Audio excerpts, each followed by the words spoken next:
Muy buenos días a los radioescuchas que nos sintonizan en las frecuencias de Telemetro Radio, a quienes nos ven por streaming a través de Metcon Go, así como en RPC Televisión, en señal de televisión digital terrestre, y a los miles que nos siguen en las plataformas de Telemetro Cuarto Poder en YouTube. Bienvenidos a la emisión de hoy, lunes 25 de marzo del año 2024.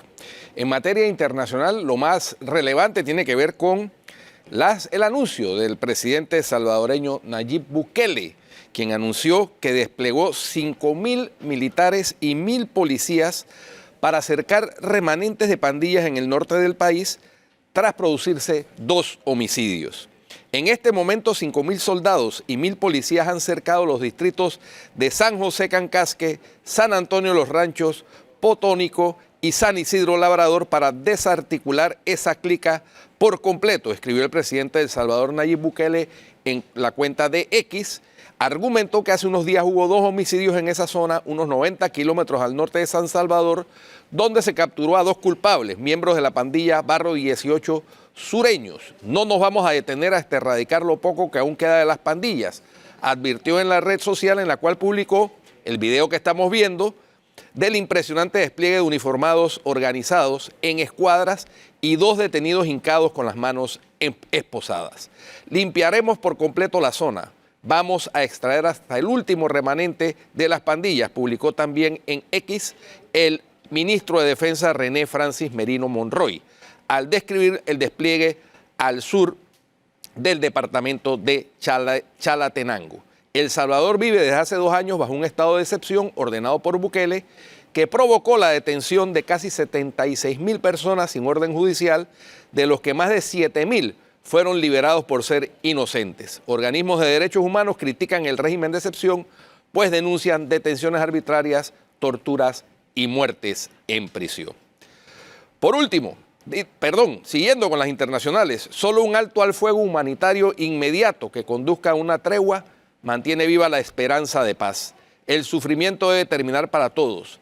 Mis conversaciones en la región tratarán de nuevo sobre cómo puede verse un horizonte político, escribió la ministra alemana de Exteriores, Annalena Baerbock, en un mensaje en la red social X este lunes. En su 6º viaje a la región desde el ataque terrorista de Hamas contra Israel el pasado 7 de octubre, Baerbock recordó que en el infierno de Gaza más de 1 millón de niños, mujeres y hombres están amenazados de hambre. Esto no debe continuar así ni un solo día. Junto con nuestros socios, no escatimamos en esfuerzos. El gobierno israelí debe abrir de una vez los pasos fronterizos para que llegue mucha más ayuda, instó. La ministra aseguró que Alemania mantiene firme su responsabilidad por la seguridad de Israel y en este sentido subrayó que Hamas debe deponer las armas y no volver a sembrar nunca más el terror en Israel. Pero el objetivo no puede alcanzarse solo militarmente y la acción militar tiene sus límites en el derecho internacional humanitario, acotó. La ministra se reunió este lunes con su homólogo Samek Shukri en El Cairo, la capital egipcia, antes de volar a Israel hacia el mediodía. Por la tarde, Baerbock tiene previsto reunirse en Ramallah con el presidente de la Autoridad Nacional Palestina, Mahmoud Abbas, y el ministro de Relaciones Exteriores, Riyad al-Maliki. Mientras para el martes tiene previsto un encuentro con su homólogo israelí, Israel Katz. Y por último, en Oriente, las autoridades sanitarias de Japón están instando a la población a extremar las medidas higiénicas y de prevención por un fuerte aumento de las infecciones por una variante poco común de estreptococo capaz de causar una enfermedad grave con una tasa de mortalidad del 30%. Japón confirmó en 2023 una cifra récord de 941 pacientes de infecciones estreptocócicas invasivas graves, TSLS por sus siglas en inglés, y en lo que va de este año se han contabilizado 517, el triple que en el mismo periodo del año anterior, según datos del Instituto Nacional de Enfermedades Infecciosas. Los datos más recientes del organismo, que registra los casos desde principio de año hasta el pasado 17 de marzo, constata un aumento especialmente significativo de los casos en Tokio, 88. La mayoría de ellos pacientes en cuarentena. El aumento se está produciendo sobre todo en el área de Kanto, donde está la capital, explicó este lunes un portavoz de la sección de control de epidemias del Ministerio de Salud japonés, que indicó que aunque el foco está ahora en Japón, otros países como Suecia, Argentina o Canadá también han experimentado incrementos notables. Las infecciones por bacterias del grupo Streptococcus pueden causar raramente síndrome de choque tóxico estreptocócico, STSS por sus siglas en inglés, provocado principalmente por estreptococo del grupo A, más común en niños y con una tasa de mortalidad del 30%. Según el Instituto Robert Koch, RKI de Berlín, el STSS se manifiesta con dolores de garganta, fiebre alta, escalofríos, malestar general y, en los niños, molestias abdominales y vómitos. Además, puede producirse una caída elevada de la presión arterial y erupciones cutáneas eritematosas, difusas, con enrojecimiento, incluida una insuficiencia multiorgánica que puede progresar rápidamente a un shock grave y que es difícil de tratar, según el diario alemán Stuttgarter Zeitung. La enfermedad se trata generalmente en un entorno hospitalario mediante la administración de antibióticos, preferiblemente cefalosporinas o amoxicilina por vía intravenosa.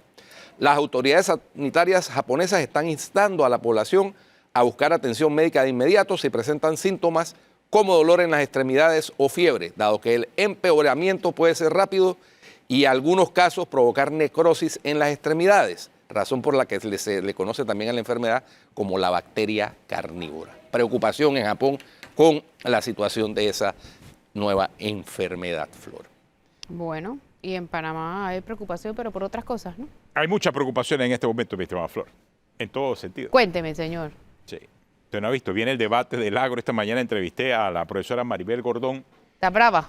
Sí, pero me parece coherente. O sea, obviamente, el hecho de que ella no participe de ese debate creo que era de esperarse, porque sería como confrontar a los sectores que históricamente siempre ella ha combatido. Entonces, no participar me parece a mí que es parte de. El tema es que ¿Tú piensas que es una estrategia que no vaya? Sí, yo creo que sí. No, no solamente una estrategia, un mensaje. Pero Toñito Vargas del grupo de Maribel Gordón, candidato a suplente en el renglón número 2, suplente del Parlacén, en la lista de Maribel Gordón, dijo en debate abierto que ella no iba porque tenía un compromiso previamente acordado. Es cierto, es lo que nos dijo esta mañana. Y en el Tribunal Electoral habían autorizado que fuera Richard Morales, pero eso fue antes. El Tribunal Electoral no es parte de ese debate. Espérate.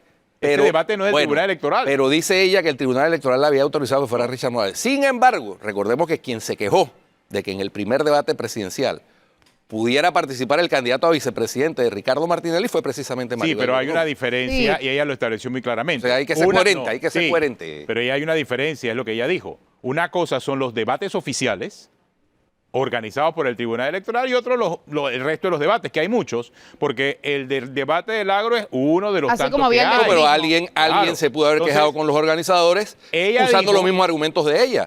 Un debate presidencial, no de vicepresidente. Ella mandó una nota, y aquí es donde viene la polémica, a los organizadores del debate, y los organizadores del debate inicialmente le dijeron que sí. Bueno, eso es lo que dijo Maribel Gordón. Después yo entrevisté a Augusto Jiménez, y Augusto Jiménez me dice que es falso. Que ellos le dijeron, le invitaron desde el mes de diciembre. 6 de diciembre y después que le habían dado el... Ahora, el hecho de que... Buenos días. El hecho de que venga el señor Richard Morales, pues ya no los aceptaron. Esa es la realidad. Así fue. Sí, pero que la autorización de Richard Morales era para que fuera a buscar la documentación, no para que participara en el debate. Así es. Entonces hay un debate, hay una polémica, obviamente. El debate fuera del debate.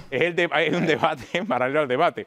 Ahora hay que ver qué va, porque tú sabes que en todos estos debates llega la gente, con excepción del último, allá en Chiriquí, porque era del Tribunal Electoral y metieron un cordón policial alrededor del área del debate. No sé si esto va a ocurrir en este debate del agro. Si no, vamos a ver a la gente de Suntra que ya fuera protestando. El otro debate, que en verdad no se presta ni a debate, ni a discusión, es el descaro de la Asamblea de haber más que duplicado sus salarios en el último año. Y la planilla. O sea, y confirmado en la planilla. En enero del año pasado la Asamblea tenía 2.808 funcionarios. ¿Hoy? En diciembre cerró a 6.081, o sea, 116% más. Increíble. Mucho año electoral, porque habrá sido menos de un año. Mucho promotor comunitario y deportivo. Y cultural. Son activistas políticos, hay que llamar las cosas por su nombre. Y entonces en campaña, y el contralor, cric, cric, cric, cric, cric, cric. No, terrible. Eso, mira, y de eso mismo vamos a hablar más adelante, que tenemos a nuestros invitados, Betseray y Richards y también Daniel Lombana, sobre esos temas que son como evidentes a nivel de campaña política y otros que no se ven tan evidentes porque son más bien lógicos y relacionados con la libertad de expresión en donde el Tribunal Electoral se te está metiendo. Pero creo que al final se están como emparejando las aguas en ese sentido, porque hay cosas que son demasiado evidentes y claras y en donde no hay pronunciamiento del Tribunal Electoral y otros grises en donde el Tribunal Electoral ahí se actúa como rapidito. Actuando de forma rápida. Y eso debe quedar rápida, claro. No, expedita. Expedita, exacto. Oye, ¿vieron la demanda de $1 millón a los correos por mala prestación del servicio? Pareció interesante. Esas son cosas que se ven en otros países todos los días y aquí jamás. Sí, de ahí. Denunciar a las autoridades porque por su inacción te hicieron quebrar. Esas son cosas que se ven todos los días en otros lados. Hemos hablado acá de los correos. Hemos hablado ¿Cómo se llama del abandono de los correos. ¿Cómo se llama el director de correos? No sabemos. No sabemos todavía. No sé si sabe alguien. Bueno, pero no le pagan a las aerolíneas y entonces por no pagarle a las aerolíneas... Esa queja la traímos aquí hace meses.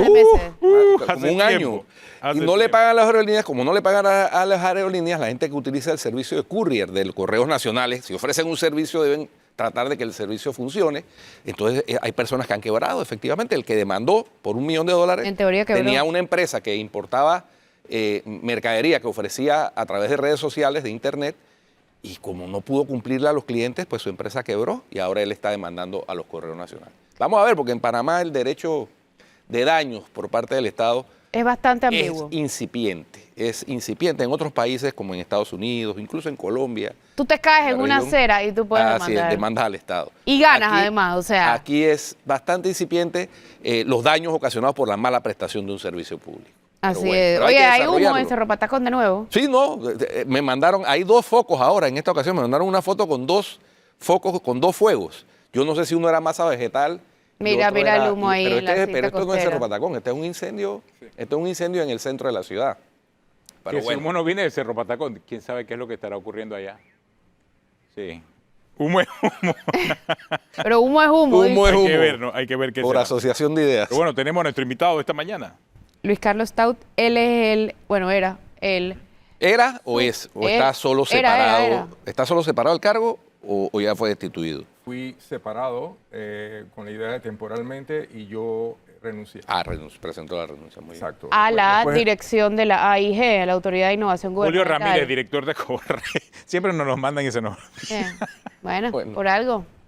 Por algo. Bueno, Luis Carlos Stout es quien denunció las irregularidades en la AIG. La semana pasada estuvo en un evento hablando de la corrupción de servidores públicos. Aquí tengo la información, pero cuéntenos un poquito de qué se trató ese... Una mesa redonda, ¿no? Correcto. Una mesa redonda. Sí, y bueno, gracias por la invitación. Esa mesa redonda está dirigida por la Fundación para el Desarrollo de la Libertad Ciudadana y participaron cerca de 60 individuos, principalmente gente que está aspirando a posiciones de diputado de diferentes partidos. No había nadie del PRD, había gente de otros partidos, había representantes del Ministerio Público y yo presenté mi experiencia como denunciante en el caso de la AIG. ¿Okay? Y también se habló de temas importantes que el gobierno debiera y la Asamblea debieran impulsar, como por ejemplo la ley de protección de denunciantes, que nunca se aprobó, está en anteproyecto y debe aprobarse, y se habló de eso. Se habló también de la importancia de que el funcionario público siguiera la ley y las leyes que obligan al funcionario público a denunciar. ¿Cuáles son las irregularidades que se encontraron en la AIG específicamente? Bueno, gracias por la pregunta. Primero que todo, con el tema de mi denuncia y las irregularidades, yo actúo conforme a la ley, particularmente el artículo 83 del Código Procesal y el artículo 29 del Código Ético de Conducta del funcionario público, que obligan al funcionario público a denunciar, y represento a miles de funcionarios públicos honestos que hoy en día quizás no se atreven a denunciar por las consecuencias y represalias casualmente de las que yo fui objeto. Mi denuncia, que el señor Oliva las caracteriza como temerarias, fue una denuncia que tuvo varios pasos, porque yo denuncié primero a él, luego denuncié la situación al presidente, lo denuncié al Contralor y luego al Ministerio Público. Así que yo pasé por varios procesos que casualmente la ley de ética del funcionario público exige. Entonces, es una denuncia sumamente completa. Muchos de los abogados que la han visto la han caracterizado como una de las denuncias más completas que se han dado. No es la típica denuncia de una página sencilla donde tú pones 3 párrafos. Esta es una denuncia que tiene 24 páginas de detalle, 20 adjuntos o elementos probatorios y es sumamente contundente, profesional, completa. ¿Pero cuáles son las irregularidades? Y las irregularidades caen en varios rubros. Uno es el haber permitido que una empresa cobre, en base a la administración de la plataforma Listo, le cobre un cargo a las empresas privadas de 0.5%, el haber permitido, sin ninguna autorización y sin ninguna base legal, que exista una empresa de factoring que le cobra a las empresas 4.9%. Pero eso no lo hacía Kevin Wireless antes. Kevin Wireless no hacía lo del 0.5%. Lo del factoring sí se venía dando, pero no con Kevin Wireless. Simplemente la IG permitió, el ingeniero Oliva permitió que eso se diera el tema del factoring. Pero yo entiendo que Kevin Wireless había renunciado por falta de pago.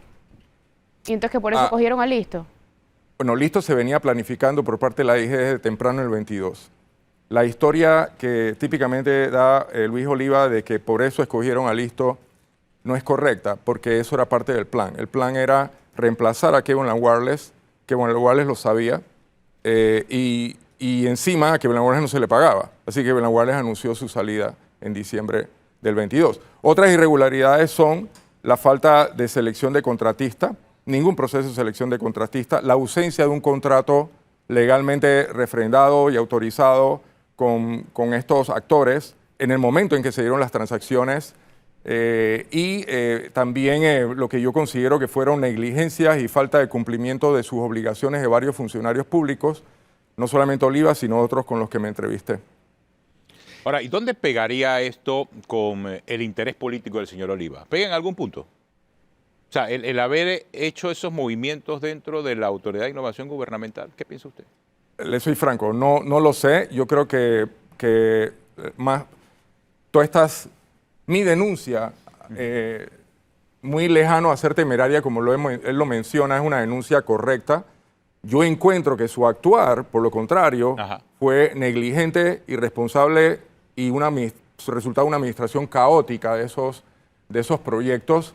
Creo que fue un actuar suicida porque no le convenía. Entonces no veo la relación con su campaña. Se lo pregunto por eso mismo, porque siento que el señor Oliva como que lo interpreta sobre la base de un ataque político, porque bueno, él decidió lanzarse y ser candidato y demás, ¿no? Ya, no, mira, yo he actuado toda la distancia de una manera noble, porque es lo que yo aprendí después de décadas en empresas y corporaciones como Microsoft. Yo vi irregularidades, yo no tengo nada personal contra Oliva, yo vi irregularidades que eran no solamente una, sino diversas, y era como una alarma importante sobre la que yo tenía que escalar, y al primero que escalé fue a él. O sea, que él estaba consciente de eso. Por supuesto, desde el día 1. ¿Como subdirector o como director encargado? Yo como director encargado, que fue un lapso breve de 2 semanas, yo pedí una auditoría. Y lo copié a él, lo informé a él, él sabía que estaba pidiendo yo una. Cuando él regresa, yo le planteo formalmente las irregularidades del Vale y otras irregularidades, porque son 2 tipos de irregularidades que yo he denunciado. Y definitivamente yo lo escalo a él y le pido que actúe. En ausencia de su acción, yo sigo el siguiente paso, que es como en cualquier corporación, es ir típicamente en una corporación, tú irías a recursos humanos. Aquí fui al jefe nuestro, a quien me nombró a mí, que es el presidente de la República. ¿Cuál fue la respuesta del presidente? Bueno, nunca hubo una respuesta formal, nunca hubo una reunión como yo solicité. Él le sugirió a Nadia del Río que se reuniera conmigo, ella fue la que habló conmigo brevemente. Pero cuando usted era subdirector, ¿Se lo dijo al señor Oliva en algún momento? ¿Le hizo esas advertencias? ¿Levantó las banderas en su momento al señor Oliva como director? ¿O no hubo esa comunicación? Por supuesto que sí. Okay. Y es más, mi denuncia... O sea, no estamos hablando de cuando usted fue director, sino de antes, cuando usted era subdirector. Bueno, como subdirector, yo no tenía una acción transversal dentro de la AIG. Él me asignó proyectos específicos. ¿No tenía acceso a esa información? No. Okay. No. Yo llegué a tener acceso a esa información como subadministrador cuando él me pide la administración de la ejecución de los presupuestos de la AIG. Y yo comienzo a reunirme con directores de las diferentes direcciones para entender cómo iban a usar los dineros. Y con la dirección de transformación digital que iba a ejecutar, $3 millones que pedían para el vale digital, yo comencé a cuestionar para qué era. Ahí comenzaron los cuestionamientos. Comenzó, eso fue en agosto como subadministrador.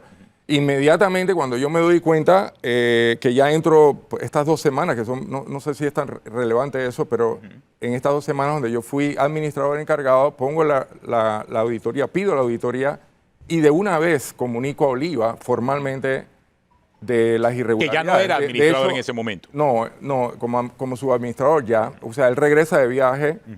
Ahora, una observación. Mi denuncia está totalmente documentada con todo esto, porque yo todo lo que hacía lo hacía por escrito.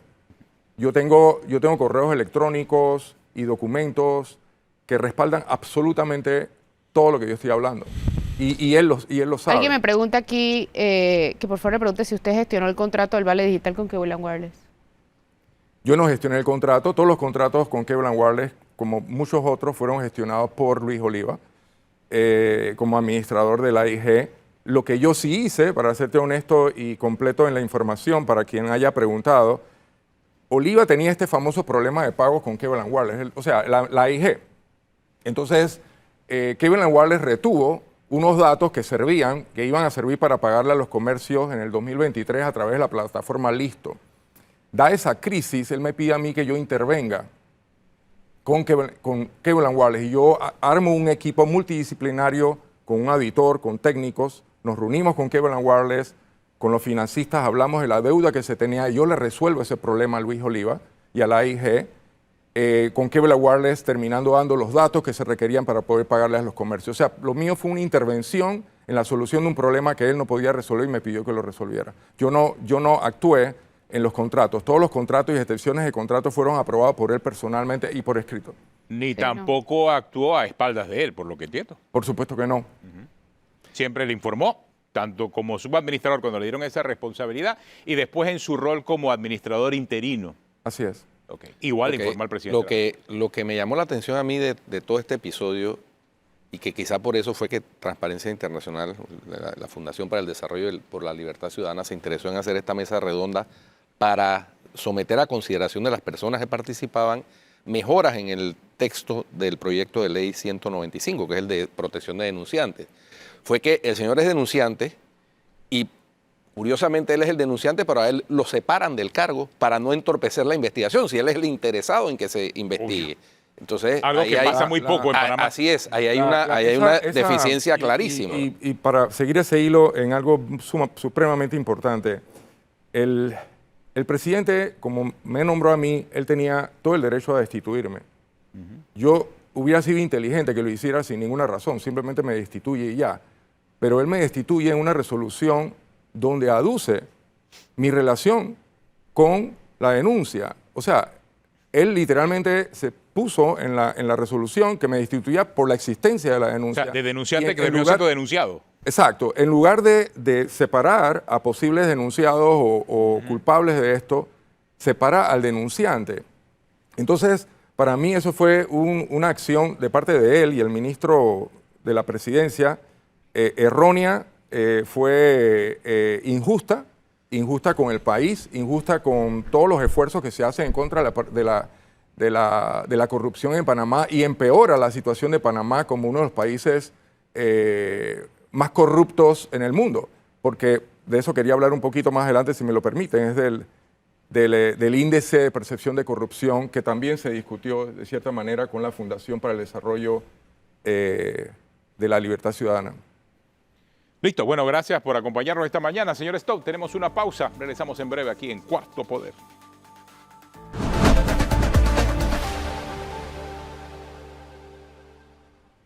Bueno, estamos de regreso. Oh, yo te iba a preguntar quién es ese sujeto. Para refrescar la memoria, Julio Ramírez, director de Correos, por su inacción al frente de los Correos, o por no haber gestionado el pago, la partida para el pago a las aerolíneas que traen las encomiendas, el Estado, específicamente la oficina que él dirige, acaba de ser demandada por $1 millón. Muy bien. Sigamos con nuestros invitados acá. Bueno, 40 días faltan para la elección, 40 días, 22 horas, 28 minutos y 27 minutos. Eso es lo que falta para las elecciones. Oye, el otro día, el viernes Oli Mesa le tocó hacer eso, Flor. ¿Sí? Sí. Tuvimos a Oli Mesa aquí invitado y él dijo, yo voy a hacer el papel de Flor. Y entonces... Mira tú. ¿Y se puso dramático con los segundos también? ¿O no? Porque a mí me va entrando como un ver. Yo diría que quitemos esta cosa de los segundos, me va entrando como una ansiedad. Bueno. A propósito de la cuenta regresiva, tenemos invitado aquí a Daniel Lombana, que es candidato a diputado, y a Betseray Richards, también candidato, que ha estado en unas disputas con otros candidatos de su circuito por varios temas, ¿no? Pero hoy Daniel no está aquí como candidato, sino como abogado. Como abogado de Betseray. Bueno, las dos, porque ahora resulta que también por estar en esto, a mí también me denunció Javier Sucre. ¿Te metieron en el baile? Sí, porque él como que se envalentonó, porque vio y que multaron a Betseray. Métele la denuncia al otro también. Ok, pero ¿por qué es la denuncia? La denuncia básicamente es porque... Espérate, ¿la tuya o la de él o ambas? Es que las dos tienen el mismo fundamento. Ok, a ver. Ellos se molestan porque uno en las redes sociales de uno comenta o critica actos de ellos como diputados o como servidores públicos. Entonces no les gusta el tono, no les gusta lo que uno dice, entonces van y te denuncian en el Tribunal Electoral por supuesta propaganda electoral sucia. Ese es el fundamento de las denuncias. Ok, pero ¿dónde está la suciedad en lo que publicaste tú, por ejemplo? Bueno, en el caso mío, gracias por la invitación, primera vez que estoy acá en Cuarto Poder. En el caso mío, nos habían multado por $1.500. La diputada Zenobia Vargas se sintió ofendida porque, por varios... La profe. La profe, entre comillas, ¿no? ¿Ella es profe? Maestra. O sea, ¿de verdad es maestra? Entiendo, nunca la he visto dando clases, pero eso es lo que dicen, ¿no? Ah, ok. Y nosotros denunciamos una serie de irregularidades de proyectos en el circuito, entre ellos que en San Joaquín, por ejemplo, un proyecto que se habían destinado 8 millones en pintura. No señalamos directamente que ella tenía que ver con este proyecto, pero como utilizamos su imagen como parte de la comisión de presupuesto, ella se sintió ofendida porque vinculamos su imagen a ese tema. Entonces fue al Tribunal Electoral, presentó una denuncia argumentando campaña sucia y el Tribunal Electoral en primera instancia nos multó con $1.500. Y yo estaba listo para recoger esta multa a través de centavos, pero presentamos la apelación junto a Daniel Lombana, muy bien sustentada ante el Pleno del Tribunal Electoral, y el Pleno decidió que esa medida no va. O sea, se echó hacia atrás esa multa de $1.500 porque no era precedente. Entonces, en teoría, no habías renunciado a tiempo. Bueno, ese es otro caso. Son dos casos diferentes. Por eso voy al segundo. Ajá. Bueno, el segundo caso, que es el más... que se sale de sus cabales, están utilizando un artículo, el artículo 33 del Código Electoral, que establece que los funcionarios con mando y jurisdicción deben renunciar 6 meses antes de las elecciones. ¿Quiénes tienen mando y jurisdicción? Ministros, viceministros, gobernadores, secretarios generales, directores generales de instituciones. ¿Mando y jurisdicción? Mando y jurisdicción. Yo estaba dentro del Departamento de Noticias como jefe de departamento. La Fiscalía Electoral recibió esta denuncia de un abogado que no sabemos qué la motivó, no sabemos quién le pagó, pero bueno, la presentó, argumentando ese artículo, y la Fiscalía le dio curso y ahora está en manos del Tribunal Electoral lo que va a suceder. Presentamos los descargos, la prueba más fehaciente es la planilla. Bueno, no te correspondía renunciar. No me correspondía, de hecho yo podía seguir trabajando, porque yo no tenía mando y jurisdicción. Yo renuncié en el mes de enero porque me estaban persiguiendo, me mandaron a la biblioteca, me quitaron funciones y yo dije, ¿sabes qué? ¿Te mandaron para la biblioteca qué? Hacer nada. Me sacaron del departamento como de a los niños en la escuela. Eso de hecho, en las redes sociales que lo hice público. Oye, hay casos en periódico, Flor, ¿a ti te consta que mandan a una persona a revisar ¿La hemeroteca? No, a revisar los clasificados. Eso, para un periodista profesional eso es una ofensa, eso es decirle ahí. Más o menos lo mismo. Más o menos pasa en el Ministerio Público cuando mandan a una fiscal allá por... Más o menos, el mismo fenómeno.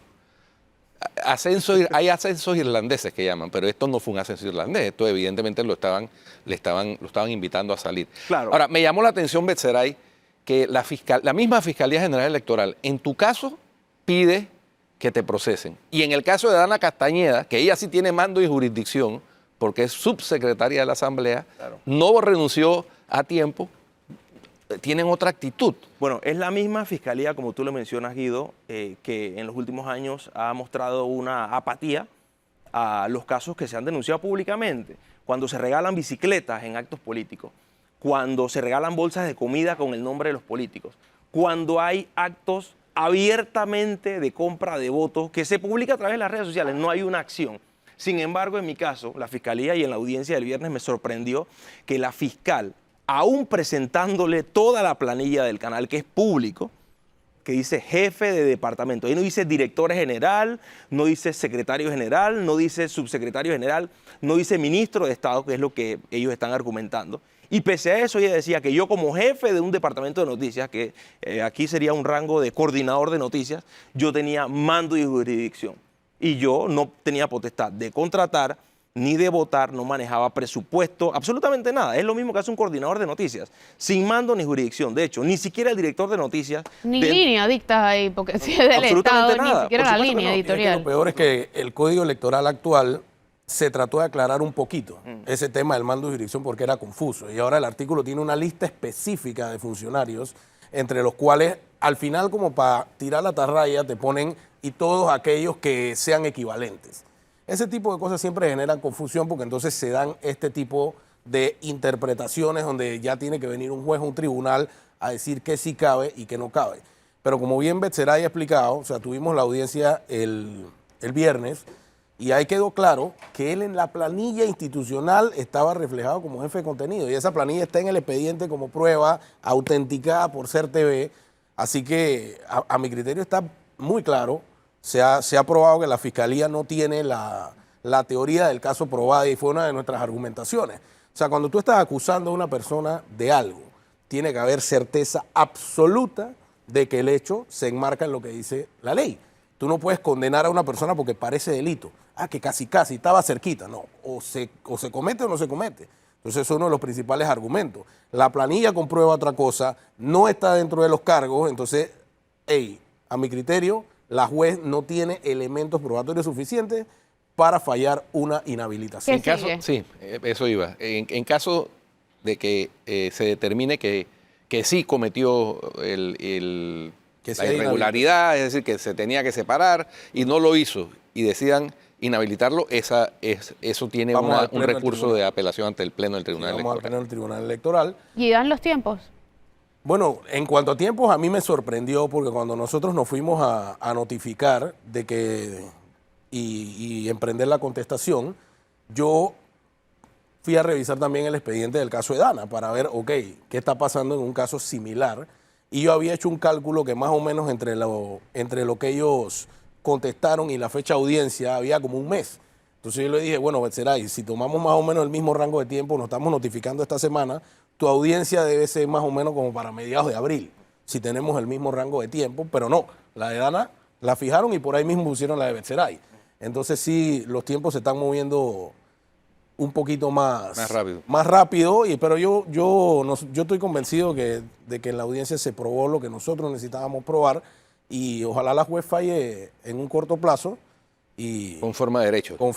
Y Betzeray, una pregunta. Entiendo, por lo que he leído, que en las preferencias del electorado tú estabas marcando en los primeros lugares, en el circuito. Sí. Y eso puede ser la motivación de los candidatos que sienten una amenaza de una persona que va corriendo sin papeleta partidaria por libre postulación y amenaza con ocupar una de esas curules. Y no solo con las encuestas de carne y hueso, como se dice, porque tú sabes que en la calle la gente te puede decir en la esquina, hey, yo te voy a apoyar, sino que las encuestas internas de los partidos políticos, porque yo he tenido acceso a varios colegas que me han mostrado las encuestas internas, estoy marcando entre las primeras posiciones y yo creo que eso representa una amenaza para los partidos que están hoy instalados, que son los mismos, en mi circuito 86, antiguo 810 en Panamá Este.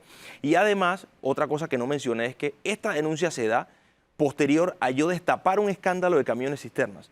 La contratación de $9 millones para una empresa de camiones cisternas que está vinculada a un diputado del circuito.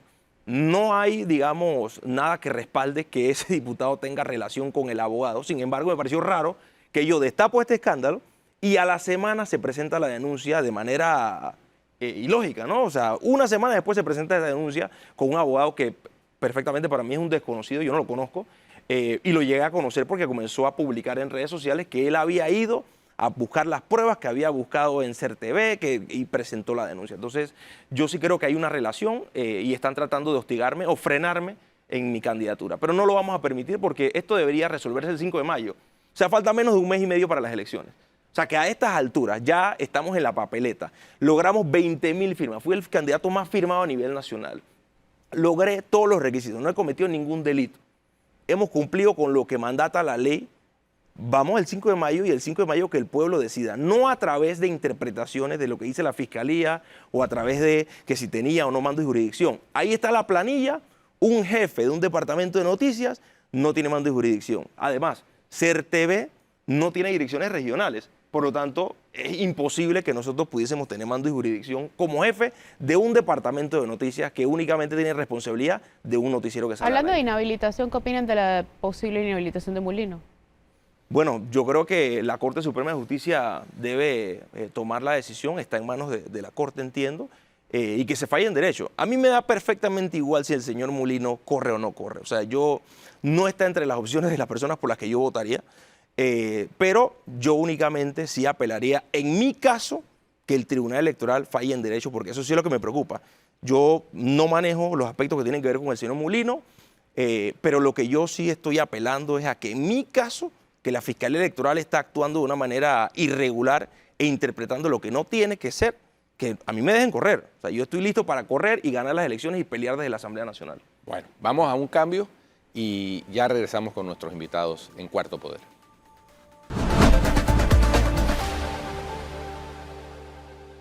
Bueno, ahí estamos viendo las imágenes del incendio en Caledonia que se está desarrollando en estos momentos en las cercanías de una casa de empeño. Dice que más me dan, puede ser menos me dan desde hoy. No, es un depósito al lado, según puedo observar, y entonces están los bomberos tratando de controlar el fuego para que no se extienda.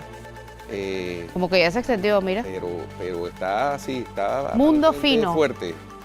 Dice la bodega ahí, mundo estos fino. Son incendios que se producen por lo general en la estación seca, Flor, y por lo general se producen en comercios, ¿no? Recordemos que se ha dado en la zona libre de Colón, ahora se está dando en Caledonia, y bueno. Bueno, muchas veces esos son... Hay que esperar el informe. Autofuegos. No, hay que esperar el informe. Hay que ver, a veces son así. A ver qué dicen, porque ellos después de que controlan el fuego, hacen un informe. A veces, tú has dicho. Ven las evidencias y si hay un posible cortocircuito o si hay, qué sé yo, alguna situación que generó el incendio, o puede haber mano criminal también, evidentemente, como se nos ha dicho de los incendios en Cerro Patacón. Muy bien. Bueno, volviendo con nuestros invitados acá. Saliendo del humo. Sí, decía Daniel cuando estábamos fuera del aire que hay que abordar con un poquito más de profundidad el tema de la multa que le fue revocada a Betzeray Richards, porque el Tribunal Electoral, Daniel, en eso está haciendo una labor consistente. Está el caso de Álvaro Alvarado, por ejemplo, que también le habían impedido inicialmente pronunciarse sobre el señor Ricardo Martinelli, le revocaron eso, y ahora a Betzeray también le habían impuesto una multa de $1.500 y le revocaron la multa. Porque se considera que si no es una propaganda pagada, es un ejercicio de la libertad de expresión, ¿no? Uno tiene derecho, y las personas que están compitiendo en una elección están también bajo el escrutinio público, al igual que lo están los servidores públicos y las figuras públicas.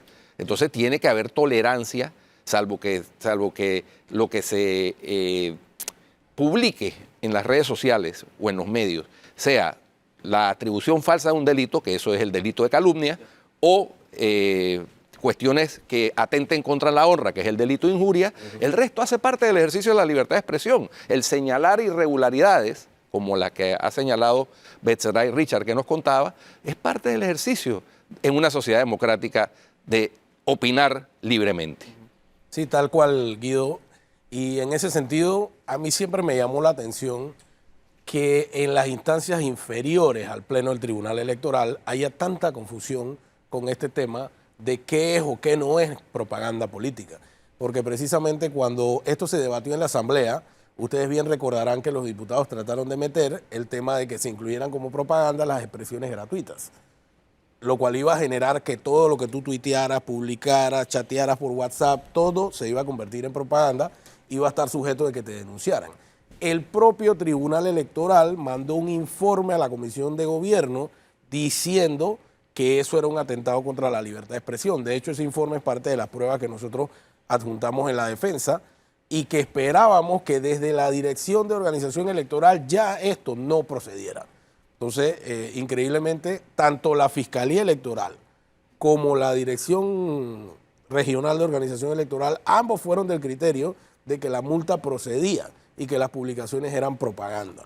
Entonces, es el Pleno del Tribunal el que una vez más confirma, y yo espero que esto aclare, porque como comenté antes, yo también ahora estoy sujeto a un proceso de esta multa, que si me llegasen a multar, volvemos a ir al Pleno bajo lo mismo, pero yo no creo que tiene que ser el Pleno el que esté siempre recibiendo esto cuando ya está muy claro que la propaganda electoral tiene que ser pagada. Sí, y agregando a lo que menciona Daniel, a mí me parece que no es correcto que los ciudadanos no podamos apelar al escrutinio público. O sea, los diputados, los representantes, alcaldes, todas las figuras designadas por el Ejecutivo están expuestas al escrutinio público. Los ciudadanos somos sus jefes, le pagamos su salario. Por lo tanto, tenemos derecho a cuestionar si no estamos de acuerdo con el trabajo que están realizando. Es decir, uno de los argumentos que mencionaba la diputada Zenobia también en su denuncia en la que me multaron. Yo le mencionaba que ella era cómplice por el aumento a $200 millones de la Asamblea Nacional. Ella forma parte de la Comisión de Presupuesto. Decirle cómplice por un aumento sin justificación de un órgano del Estado que no está siendo tan productivo como esperamos los ciudadanos, eso no es nada que le tiene que ofender. De hecho, ellos deberían rendir cuentas ante los ciudadanos que reclamamos instituciones mucho más transparentes, pero no lo están haciendo.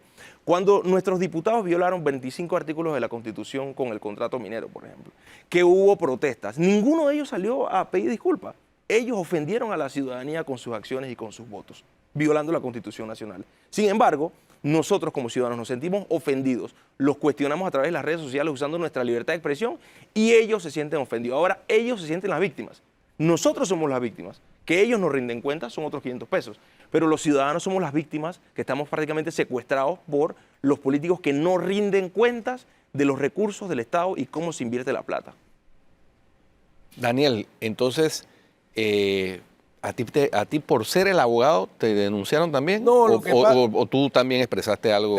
Yo también, como candidato, he puesto en mis redes algunas críticas a diputados de mi circuito de situaciones que se dieron. Pero tu circuito es otro, diferente al Exacto, de Seray. distinto. Ajá, en mi caso es el diputado Sucre, el que me puso la denuncia porque iniciando la campaña surgió una noticia que publicó, creo que fue la prensa, de que lo habían ido a investigar la Fiscalía Electoral por un tema de unos bonos. Entonces, arrancando la campaña iba a dar bonos, como que, y yo comenté esa noticia en mis redes y esa es parte de las cosas que él me ha denunciado. También yo lo que siento es que él se envalentonó cuando, denúncialo, porque no me había denunciado. Ese video es viejo.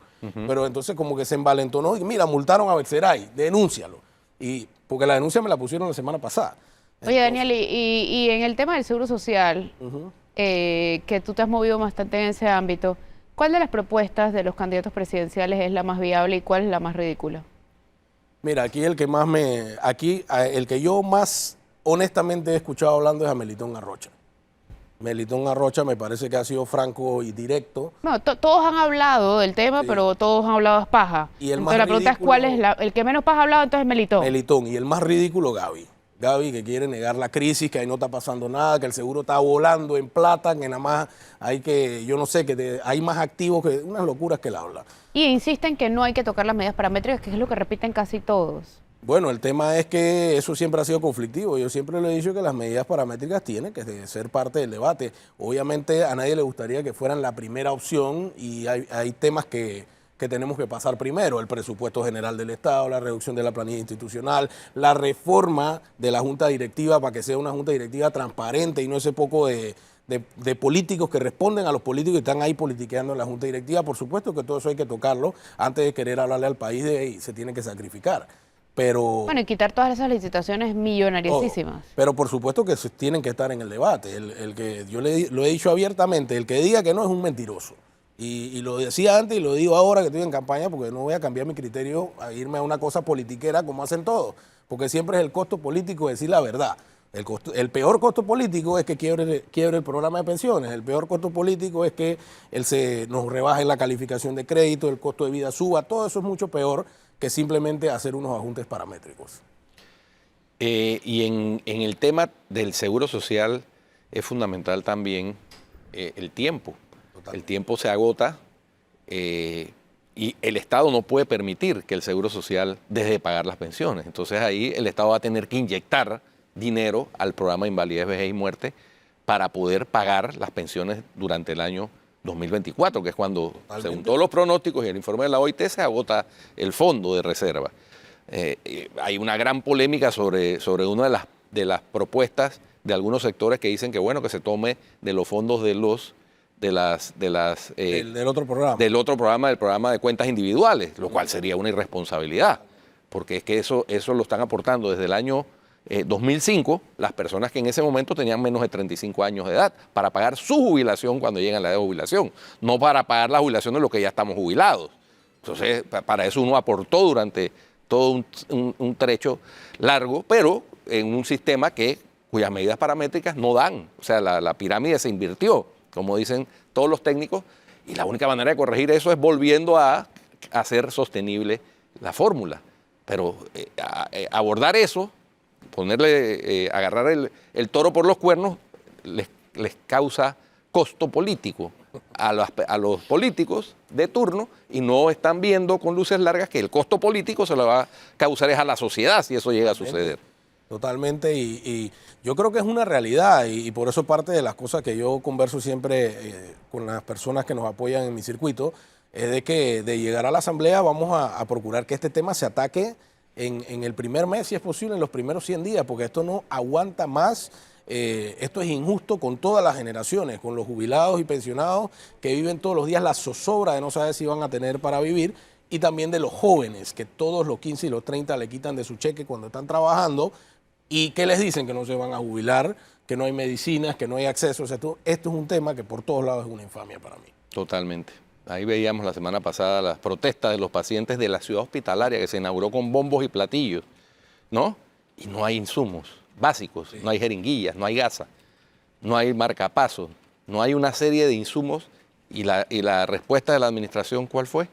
Culpar a los médicos por no hacer las requisiciones. Hombre, hay que tener un poquito de humanidad y de seriedad en este tema. Tú que participaste, Daniel, en el fallido diálogo de la Caja del Seguro Social, tienes una percepción desde adentro de cómo se maneja la administración de la Caja del Seguro Social. Sí, claro, y yo creo que lo más triste de todo esto siempre ha sido la falta de voluntad. O sea, tú acabas de mencionar un caso más de patear la pelota para otro lado, en vez de hacer un mea culpa y decir, hey, tenemos cosas que corregir. En el diálogo, a mí siempre me pareció muy triste que no hubo una propuesta del gobierno por delante. O sea, agarraron una cantidad de sectores que naturalmente tienen intereses contrapuestos y en lugar de zanjar el diálogo con una propuesta, tiraron a todo el mundo ahí. Recuerden que la metodología demoró cualquier cantidad de meses. Y yo en esa mesa le pregunté directamente al director de Seguro Social, ¿cuál es la propuesta de ustedes? Cuando él concurrió a la mesa, y él me dijo, yo no vamos a decir nada porque vamos a viciar el debate. Entonces, porque a mí sí me parecía de que la institución tenía que entrar, la institución no tenía que agarrar esa mesa como una pasada de pelota, para que fueran otros los que fueran los malos de decir que había que hacer paramétrica. Y por boca de un asesor presidencial fue que nos enteramos que el gobierno no iba a meterse en el tema porque decían que ya había agotado su capital político, ¿no? Muy triste. Pero muy sí triste. Capital político para todo el tema de aprobar el contrato minero a tambor batiente. Sí. Ahí pusieron el pecho. Entonces son las incongruencias que hemos visto este quinquenio. Bueno, muchas gracias, Betseray, muchas gracias, Daniel. Esperemos que el Tribunal Electoral resuelva este caso en derecho. Lo más pronto posible también. Y lo más Estamos pronto en incertidumbre. Así es. Gracias. Bueno, muchas gracias. Se nos acabó el tiempo. Si usted sigue en Telemetro Radio, siga con los muchachos del brunch y en RPC Televisión, la retransmisión de Calle 7. Hasta mañana.